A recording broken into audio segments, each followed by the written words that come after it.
হ্যাঁ বন্ধুরা দেখতে পাচ্ছ এই যে জেলা পরিষদ ডাক বাংলো তেতুলিয়া পঞ্চগড়। ওই যে সাইনবোর্ডটা একটু জুম করে তোমাদেরকে দেখিয়ে দিলাম। এই যে চারপাশটা একটু দেখাই। এই যে দেখতেই থাকো বন্ধুরা, সুন্দর সুন্দর মোটর বাইকার এসেছে, অন্যান্য পর্যটক এসেছে। এই যে লাভ চিহ্ন তেতুলিয়া লাভ, এই যে তেতুলিয়া লাভ, এখানে অনেকে ছবি তুলে। আর জেলা পরিষদ ডাক বাংলো গেটটা খোলা আছে, পকেট গেট। আমি তোমাদেরকে ভিউটা দেখাচ্ছি, সামনে এগিয়ে যাচ্ছি আমি। এই যে ভিতরেই প্রবেশ করলাম বন্ধু।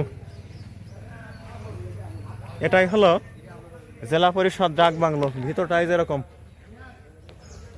এখানে একটা রোল দেখতে পাচ্ছি।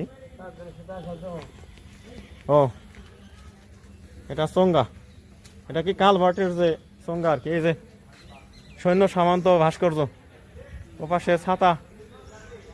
আর ওই যে জেলা পরিষদ ডাক বাংলোর যে মূল ভবন। আর এপাশে যে একটা গাছ অদ্ভুত আকৃতির, এপাশে বিশাল আকার করই গাছ তোমরা দেখতে পাচ্ছ। এখানে আমরা এর আগেও এসেছি, ঘুরেছি। ওই যে ওই পাশে গেলে নদীর ভিউ দেখা যায় একেবারে ডাক বাংলোর শেষ প্রান্ত থেকে। আসো হুমায়ুন, আসো ওদিকে যাই, ওইখান থেকে একটু ঘুরে আসি।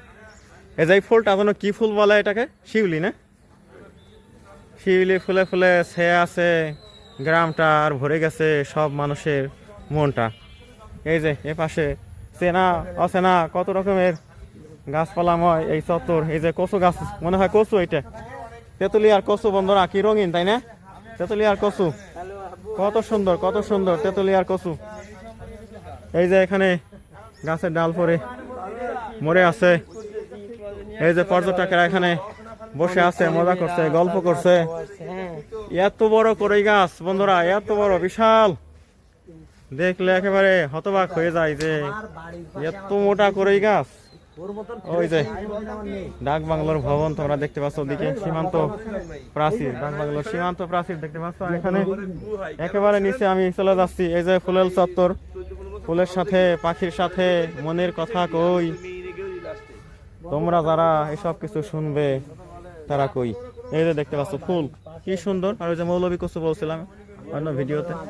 এই যে এখানে মহানন্দা নদী, এক অপরূপ রূপের কন্যা, রূপসী কন্যা হয়ে নদীটা তার বুকে কিন্তু চিকচিকে বালিকে একেবারে উগড়ে দিচ্ছে বুক দিয়ে। আর ওপাশে বুড়ো কাশফুল।